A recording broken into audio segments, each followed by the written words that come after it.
موجودہ حکومت کا عوام کے خلاف فتوحات کا سلسلہ جاری ہے۔ ہیڈ لائنز آپ کے سامنے ہیں۔ اب ہیڈ لائن سے بات آگے کی چلی گئی ہے۔ روزانہ جب آپ بازار جایا کریں گے تو آپ کو پتہ چلے گا کہ کس بھاؤ بک رہی ہے۔ پیٹرول کے بعد بجلی بھی مہنگی کر دی گئی ہے۔ نیپرا نے بجلی کے نرخ میں ₹1.68 یونٹ بڑھانے کا جو حکومت کا فیصلہ ہے اس کی منظوری دے دی ہے، اور 1 نومبر سے اس کا اطلاق ہو جائے گا۔ پیٹرول ڈیزل مہنگا، اس سے جو تباہی آئی وہ اپنی جگہ پر، اب بجلی کے ساتھ تباہی اور بربادی کا ایک اور طوفان آپ کی طرف آ رہا ہے۔ جو اس کے اوپر اپوزیشن کا رویہ ہے وہ بڑا دلچسپ ہے، اور مجھے اس کے اوپر فوکس کرنا چاہیے، کیونکہ اپوزیشن کے رول کو عموماً ہم اگنور کر دیتے ہیں۔ حکومت کے ماشاءاللہ اپنے کارنامے ہی ایسے ہیں کہ ان سے فرصت نہیں ملتی اپوزیشن پر کیا توجہ دیں، لیکن میرے خیال میں اپوزیشن پر توجہ دینے کی ضرورت ہے۔ آج پی ڈی ایم کا خصوصی اجلاس بھی ہوا۔ آپ اگر سٹیٹمنٹس دیکھیں اور جو احتجاج ہوا اسمبلی کے اندر، یہ احتجاج کی ایک تصویر آپ کے سامنے، آپ خود سوچیں کہ اس احتجاج سے اس حکومت نے بجلی اور پیٹرول کی پرائسز میں جو اضافہ کیا ہے وہ کس طرح واپس لیں گے۔ اس احتجاج سے تو اگر آپ کو اسمبلی سے باہر جانے کی اجازت بھی مل جائے تو وہ بھی بڑی بات ہوگی۔ جو اپوزیشن کے اندر احتجاج کی کنوکشن ہے وہ آپ کو مکمل طور پر ایسے وقت میں زائل ہوتی ہوئی نظر آتی ہے جب عوام کی وپتا جو ہے وہ آسمان سے بات کر رہی ہے۔ پوسٹرز لے کر کھڑے ہو جاتے ہیں اور پریس ریلیز جاری کر دیتے ہیں اور کہتے یہ ہیں کہ ہم نے بجلی کے اندر جو نرخوں میں اضافہ ہوا ہے یا پیٹرولیم کے نرخوں میں اضافہ ہوا ہے اس کو ہم نے رد کر دیا۔ ان کے رد کرنے سے فائدہ ہوتا کوئی نہیں ہے۔ حکومت کو پتہ ہے کہ اپوزیشن اس سے زیادہ آگے بات نہیں کر سکتی، اس سے زیادہ احتجاج نہیں کر سکتی، اس سے زیادہ لوگوں کے ساتھ کنیکٹڈ نہیں ہے، لہٰذا حکومت کو پریشانی کی ضرورت نہیں ہے۔ وہ اپنا کام کرتے رہتے ہیں، اور اپوزیشن پریس ریلیزز کے ذریعے، ٹویٹس کے ذریعے، اس قسم کے جو کاغذی احتجاج ہیں ان کے ذریعے اپنا کام پورا کر کے گھروں کو واپس چلے جاتے ہیں۔ پی ڈی ایم اور اپوزیشن حکومت کی طرف سے عوام کے اوپر لاگو کی ہوئی اس سختی سے فائدہ کیوں نہیں اٹھا پا رہی؟ کیونکہ سچی بات ہے کہ اپوزیشن بھی انہی حلقوں کی طرف دیکھ رہی ہے کہ ان کا موڈ کیا ہے۔ وہ مزاج اگر تبدیل ہو ان حلقوں کا جو اس نظام کے اصل میں ضمانت دینے والے ہیں، اگر ان کے موڈ میں تبدیلی ہوگی تو پھر ہم اپنے احتجاج میں تھوڑی سی تندی اور تیزی لے کے آئیں گے، لیکن اس وقت تک عوام جو ہے وہ کنویں میں پھینک دی جائے، اس کو پہاڑ کے اوپر سے دھکا دے دیا جائے، اس کے اوپر پتھر پھینک دیے جائیں، اس کی زندگی تباہ ہو جائے، ہم نے اس کے اوپر تنکا توڑ کر دو نہیں کرنے۔ ہم نے اپنی جگہ پر کھڑے ہو کے صرف پوسٹر لے کے آنے اور اس کے بعد ایک آدھ ٹویٹ کر دینا اور اس کے بعد ہمارا کام ختم ہو گیا۔ اب وہ جو حلقے ہیں جن کی طرف اپوزیشن دیکھ رہی ہے وہاں پر آپ کو مکمل طور پر خاموشی نظر آتی ہے، لہٰذا اپوزیشن بھی تذبذب میں مبتلا ہے۔ اپوزیشن کے بہت سارے لوگ جو ہیں وہ پوچھتے پھرتے ہیں صحافیوں سے اور ان لوگوں سے جو ان حلقوں کے قریب ہیں کہ وہاں کا موڈ کیا ہے، کیا وہاں پر عمران خان کے بارے میں کوئی پالیسی ریویو کی جا رہی ہے، کیا موجودہ نظام کے اندر تبدیلی لانے کی کوئی امید بن رہی ہے۔ تو اپوزیشن نے اپنی تمام تر امیدوں کا جو محور ہے اور اس کا جو مرکز ہے وہ عوام کی وپتا یا ان کی مزری یا اس حکومت کی نالائکیوں کو نہیں رکھا ہوا۔ وہ تمام کا تمام محور جو ہے وہ راولپنڈی سے متعلق ہے اور اپارے سے متعلق ہے۔ جب تک وہاں سے کوئی تبدیلی نہیں ہوگی، اپوزیشن کا خیال ہے کہ پاکستان کے اندر ان کا کام اتنا ہی ہے کہ ہر ایسے موقع پر جس میں عوام کی گردن جو ہے چکی کے اندر پیسی جاتی ہے، صرف دور سے کھڑے ہو کے اعتراض کر دیں،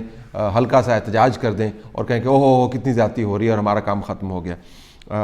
کہنے کو اپوزیشن کے ہاتھ میں بہت کچھ ہے۔ اگر آپ دیکھیں تو جو الیکشن فراڈ کے نتائج سامنے آئے ہیں، یہ ڈسکا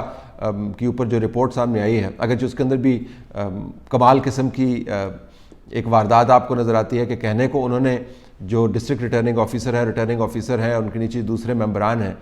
ان کو مورد الزام ٹھہرایا اور بتایا کہ کس طرح انتظامیہ کے ساتھ مل کر انہوں نے میٹنگ کی جس کے اندر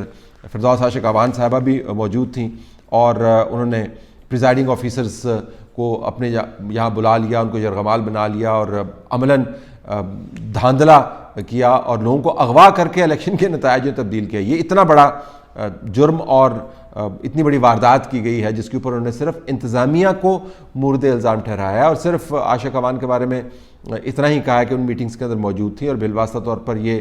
باور کرانے کی کوشش کی ہے کہ ان کا بھی ہاتھ ہو سکتا ہے۔ لیکن بڑا سوال انہوں نے بہرحال چھوڑ دیا کہ کیا ڈسکا کے انتخابات کی دھاندلی کی پلاننگ جو ہے وہ فردوس عاشق اوان نے کرنی تھی یا انہوں نے کی ہوگی؟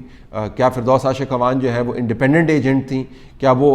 خود سے یہ کام کر رہی تھیں؟ کیا انتظامیہ اور پولیس والوں کو خود سے یہ خواب آیا تھا کہ انہوں نے ان لوگوں کو اکٹھا کرنا ہے؟ یہ تمام سوال جو ہیں بہرحال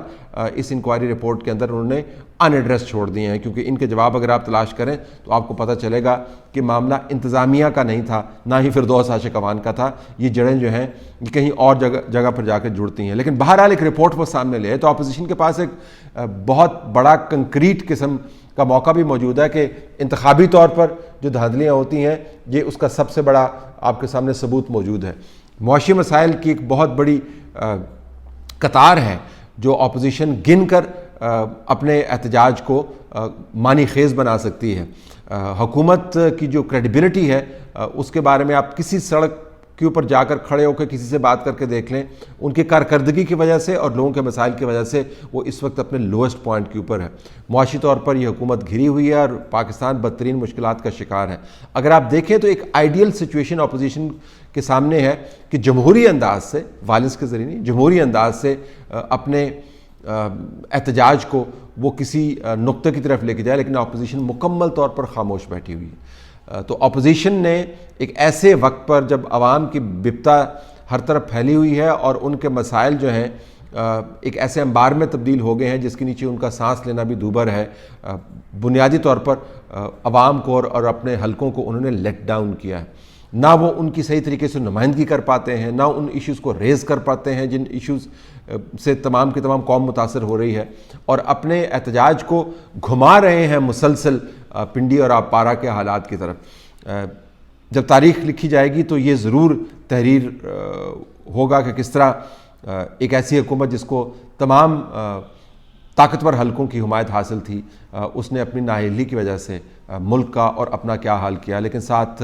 ایک دو چیپٹر اپوزیشن کی بے مغز سیاست کے اوپر بھی لکھے جائیں گے، جس میں یہ تحریر ہوگا کہ کس طرح نازک موڑ کے اوپر جب عوام چیخیں مار مار کر طلب کر رہے تھے مدد کو اور چاہتے تھے کہ ان کے مسائل کو جاندار انداز سے اور جمہوری انداز سے اجاگر کیا جائے، اس وقت اپوزیشن جو ہے نیم مردہ انداز سے پوسٹرز لے کر اسمبلی کے اندر موجود تھی، جس کے اوپر نعرے تحریر تھے کہ ہم یہ پیٹرول اور بجلی کے نرخوں میں اضافہ نہیں مانتے، ان کو واپس لیا جائے۔ تاریخ دان یہ بھی لکھے گا کہ اس ملک کے اندر پہلی مرتبہ شاید اس قسم کی حکومت آئی جس نے اس ملک کے ساتھ اتنے کم عرصے میں اور اپنے ساتھ یہ کچھ کیا۔ ساتھ یہ بھی لکھے گا کہ شاید پاکستان کی تاریخ میں اس سے زیادہ نکمی اور غیر مؤثر اپوزیشن ایسے وقت میں سامنے نہیں آئی جب اس ملک کے عوام کو ایک حقیقی آواز کی ضرورت ہے جو ان کے مسائل کو اجاگر کر سکے اور ان کے لیے مستقبل کی راہ تجویز کر سکے۔